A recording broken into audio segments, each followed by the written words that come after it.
Hi, welcome to Loft 801. My name is Diego, and today I'm talking about From the World of John Wick, Ballerina. For the longest time, John Wick was one of my top 4 films on Letterboxd. The first film was absolutely incredible to me, pure cinema. I love the second film, albeit a little less, and I love the third film, albeit a lot less. Despite the outlandishness, the fourth film felt significantly better in terms of villains and action, so it's my second favorite film in the franchise. And now, Ballerina sits right in the middle of all 5 for me. Quick heads up, this review may contain the occasional minor spoiler, but I'll do my best to avoid them because I like this movie and I want you to see it. The narrative is great, and it follows Eve from her tragic childhood of her father being murdered by a sinister cult to her intensive training under the ruskaroma and onto her mission of vengeance, which I think runs parallel to the timeline of John Wick Chapter 3. I'm still confused because the timeline doesn't add up for me, but I'll talk about that later. With her training in the ruskaroma, Eve learns to fight like a girl, like a dancer, a ballerina. She learns to fight frenetically because as a woman, she won't stand a chance in a fair fight against a man. She has to use everything to her advantage or she'll be cooked. When combined with her trauma and rage, she is a lethal blend of precision and quiet intensity. Her story arc is not unlike John Wick's, but she has a much more expressive emotional core. Whereas John internalizes his grief, Eve wears it on her face and channels it with every strike. I think it's a great contrast and it helps her stand out on her own. While she doesn't carry the same gravitas as Keanureeves, anadearmas as a killer with grace. I loved her fluidity. She sells every second with her poise and brutality. Her fights are like a dance of death. I also admire Anna's physical commitment and months of stunt choreography for this movie. As a result, I think her fighting style is full of movement, flexibility, and finesse. Something I notice is that because she moves around so quickly, fighting scenes and choreography feel much more smooth and believable. One of my gripes with the last 3 John Wick movies is that there are moments where Keanu Reeves is fighting several assailants, and you can see the assailant standing behind him waiting for him to turn around so that they can fight him. I don't know if it was on his speed or the stunt coordinators, but I found there to be a lot less of those moments in this film, and I deeply appreciated the cleaner looking fights. Going back to the timeline, the reason I'm confused is because John Wick is in this movie. That's not a spoiler, he's in the trailers. For context, Eve takes her vengeance against the cult against the ruskaroma's orders, so they hire him to take her out. I'm confused because in John Wick 3, he's still being hunted down by the table, and in John Wick 4, he's being hunted down by the marquee. I don't know at what time he would have been able to go on this favor of a side quest for the ruskaroma. His being hired doesn't make sense, and personally, I think the producers put him in this movie because they were afraid that anadearmas didn't have enough star power to draw in a crowd. I can say this confidently because John Wick has about 10 minutes of screen time max. He has a fight with Eve, and he has a fight with some cult members. It's also brief, and I feel like it adds nothing of significant value to the film. His inclusion is purely nostalgia bait, and contrary to popular opinion, I wish he hadn't been in the film. If you've seen a John Wick movie, then visually this film is exactly what you would expect. Ballerina is stunning. It's a moody, neon-drenched world that immediately feels familiar and refreshingly feminine. It's stylish, sensual, and deliberate. Every shot is choreographed perfectly, there is no shaky camera or frantic edits. Instead, the camera glides on Eve as she dances around, taking out attacker after attacker. Set across Prague, Budapest, and remote Eastern European villages, every environment feels cohesive and serves to tell us something about Eve. Just as fascinating as the cinematography and action, the soundtrack is amazing. One of my favorite things about the John Wick movies are the music. I love the electronic synth tracks by Castlevania and others. They blend so well with the fast-paced action and crescendos exactly when they need to. In Ballerina, I can say that the music stays true to the formula. It is every bit as dramatic and aggressive as in prior films. I love the way it elevates the tension and the spectacle. Lastly, before wrapping up, I want to mention one of my complaints, not just for Ballerina, but for some of the John Wick films too. John Wick has serious plot armor. There are many instances where that man should have died or been out for the count, and instead he dusts himself off and gets back up. I think these little moments take me out of the film a little bit because I like a protagonist who's badass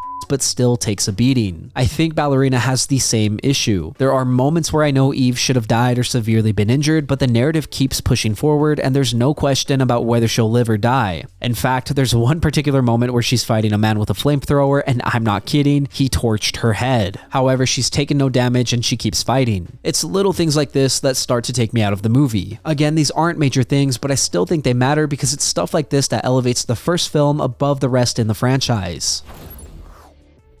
From the world of John Wick, Ballerina is a stylish, high-octane spin-off that holds its own in the John Wick universe, even if it leans too heavily on that connection. Anadearmas shines as Eve, bringing grace, intensity, grit, and rage to a character who parallels John Wick. I think the action is cleaner, the visuals are stunning, and the music slaps, staying true to the franchise's signature flair. Sure, the plot has its holes, John Wick's cameo feels unnecessary, and the invincibility factor takes away from some of the stakes, but honestly, I had a blast watching this. If you're a fan of the franchise, you'll feel right at home. This is an electrifying spin-off, and if there are sequels, I will happily be along for the ride. Thank you for listening to my review of Ballerina. If you enjoyed the content, leave a like and hit subscribe. If you did not enjoy the content, thank you for sticking around. As always, I would love to read what you have to say, so leave a comment and let me know what you're thinking. Also, if there's something you want to see reviewed, don't forget to let me know and I will do my best to get to it. Lastly, if you want to see some more from me, then you can check out my vlogs linked up above or my podcast Good Friends. Again, thank you for watching. My name is Diego and I will see you next time.